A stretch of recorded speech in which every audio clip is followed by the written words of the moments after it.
Welcome to another time episode of Everything Sports with Aman and Evan. I'm your host, Evan Garber, and today we do got the American League West division breakdown and predictions. Before we get into it, make sure to like, subscribe, and comment down below your guys' takes for the MLB season, as well as follow us on all social media platforms so you don't miss out on any of our content. Now, I know we did have the Dylan Cease trade yesterday, but I will probably get more into that when we do get to the NL West. But I think it's definitely a very interesting trade. The NL West got a whole lot scarier, but we'll get more into that in a couple of weeks when you get to the NL West. But today, we got the American League West. And of course, starting in fifth place, we do have the Oakland A's, clearly the worst team in all of baseball. The key additions being Scott Alexander, Alex Wood, Trevor Gott, and Ross Stripling's. Interestingly enough, all former Giants. Key subtractions being Trevor May and Tony Kemp. Now, like I mentioned, it's clearly the worst team in the league, no doubt about it. But I mean, they have some decent players that could be traded at the deadline. We probably will see, or could see, Brent Rooker and Paul Blackburn get traded at the deadline. Maybe some other players as well if they do have breakout seasons. Maybe Alex Wood, Trevor Gott, Russ Stripling, one of those guys. We could see the move at the deadline for some younger pieces, but really the only thing I mentioned in this team is I want to see how Russ Stripling's pitch does end up his new pitch that he's been developing over the offseason. It looked kind of scary. As a Giants fan, I was hoping that maybe he'd finally turn things around, but now he moves on to the A's in a trade, I believe it was. So we'll see how that plays out, but clearly the worst team in all of baseball. Moving on to fourth place, I think this team was pretty obvious as well. Who's going to be in fourth place? It's Los Angeles Angels, of course. Key additions being Zach Plesac, Jose Cisnero, and Adam Simber. Key distractions being Shohei Ohtani, of course, Gio Urshela, and CJ Cron. Now, as we know, Shohei Ohtani is an absolutely big blow. I mean, for any team, Shohei Ohtani is a big blow. The best player in all of baseball, arguably. Um, Maybe some will say not right now because he's not pitching, but when he is pitching, he's definitely the best player in all of baseball. And so far, this team just failed to address its biggest need, which of course is pitching. Now, we could see them go sign Blake Snell still.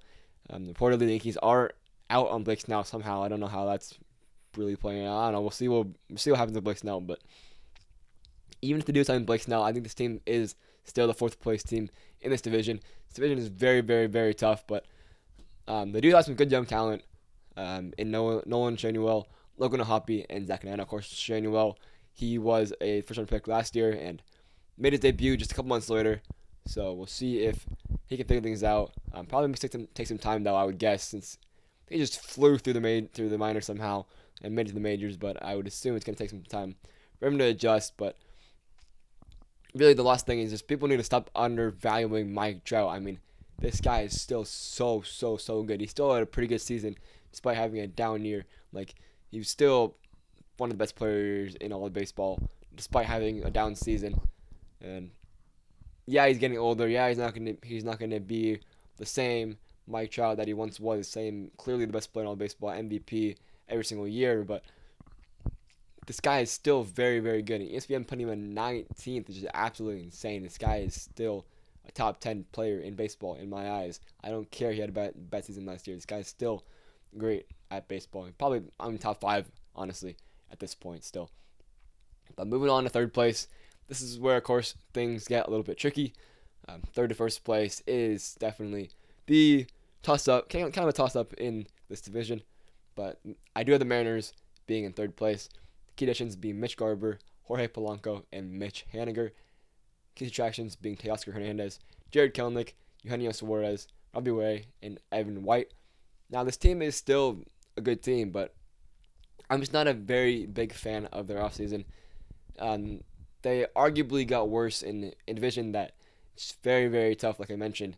It's going to be hard for them to have a chance to win this division if you got worse and you were third place last year. So, I mean, yeah, it came down to the wire last year, but this team arguably got worse. I just don't think it's going to fly in this division with the Astros and the Rangers. But pitching staff is definitely strong, but I think it just lacks a completely dominant arm. And not just saying that just because I don't like Luis Castillo. Like, Luis Castillo is a very good player.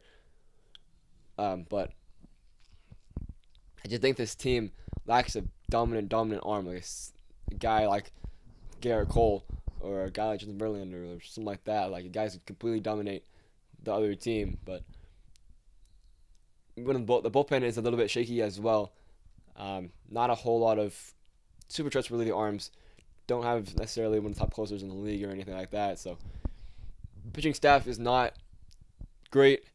I mean, it's good, but I just think that when you compare it to the Rangers and the Astros, it's not going to definitely not as good as those two teams. And in the lineup, of course, you have Julio Rodriguez. He's an absolute stud. But the one big issue in this lineup is they do strike out a good amount. Now they do get on base a lot, which definitely kind of counteracts that a little bit. But this team is a very, very strong team still. And defense all around is not that great. So this is why I have this team in third place.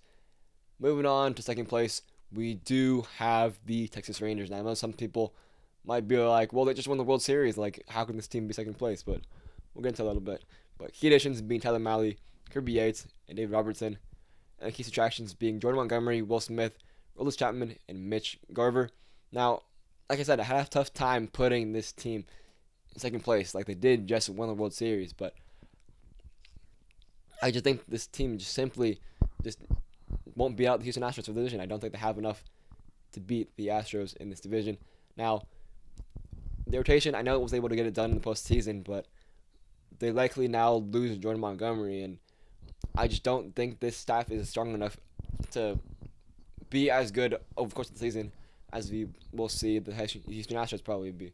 I mean, yeah, they dominated the postseason, but in the long run, I just don't think this team is built for anything special or built for this tough division. Like any other division, they might actually still win the division, but in the AL West, it's not going to be easy whatsoever. The bullpen has some very strongly aiming guys, of course, in Jose Leclerc, Dave Robinson, and Josh Sborz. So if pitching staff can, in fact, get them to the 7th, 8th inning, then, or 6th, 7th inning, somewhere on there, then you can definitely trust that the bullpen will be able to close it out. And of course, the lineup is absolutely insane. This team's strong suit for sure. I mean, let's look at this list of name: Marcus Semien, Corey Seager, number 5 prospect in all MLB, Evan Carter, number 6 prospect in all MLB, Wyatt Langford, Tanner Lowe, Jonah Heim, Josh Jung. I mean, this team's absolutely insane. We all know those names. So if the pitching staff can just do enough to keep this team in the game, the lineup will pick them up. Lineup will be able to put some runs on the board and help them win some games. But I just don't think this team is built for the long haul. I mean, they already have a long list of injuries, a pitching staff mainly, but even Corey Seager is down right now, and Tanner Lowe as well. So I'm not a huge fan of their depth on this team. I just don't think they're built for the long haul, which is why I do have the Houston Astros in first place. Now, their key additions, of course, being Josh Hader and Victor Caratini, and the key distractions being Michael Brantley and Phil Maton, I think I pronounce his name. Now, I mean, you win the division last year, and you add Josh Hader, and you don't lose any of your major pieces, so how can you not win this division again? I think that's really what it comes down to. And yes, the pitching is a bit banged up, but I think they have more trustworthy depth than the Texas Rangers do. And but I mean, losing McCullers for a while, you have Verlander out for a while as well. I mean, it's not ideal, of course, if you're the Houston Astros, but yeah, such good depth on this team that the 5 guys now in the rotation right now will be able to pick him up probably pretty well, help this team win this division. Bullpen, of course, is one of the best in all baseball, probably the best in all baseball. Josh Hader, Ryan Presley, and Brian Abreu, late inning guys. Like, that's 3 closers right there. Josh Hader, of course, the best closer in all of baseball. Ryan Presley and Brian Abreu, I mean, they were both stud closers as well when they did get the job as the closer recently. But this team also has a very insane lineup. Jose Altuve, expecting to bounce back. Ron Alvarez, Alex Bregman, Kyle Tucker. I mean, list goes on and on. This team is very, very good. It's the reason why this team won the division last year, and the reason why I have them winning the division again this year, because they just simply have much better depth than the Rangers, and I think they're built more for the long haul than the Rangers will. Now, if you put them in a 7-game series in the playoffs, and both teams are healthy, I might go with the Rangers, but I just think that when you have 162 game season, it's gotta be the Astros coming out on top. They just have much more depth. I have more trustworthy depth that I think that they can win this division. But it's gonna be a very tough division. We probably will see a down to the wire race once again. See if the Mariners can find a way into that race, like they did last year. But let me know your guys down below. Comment down below your takes on the American League West, and make sure to tune in on Tuesday for the National League East.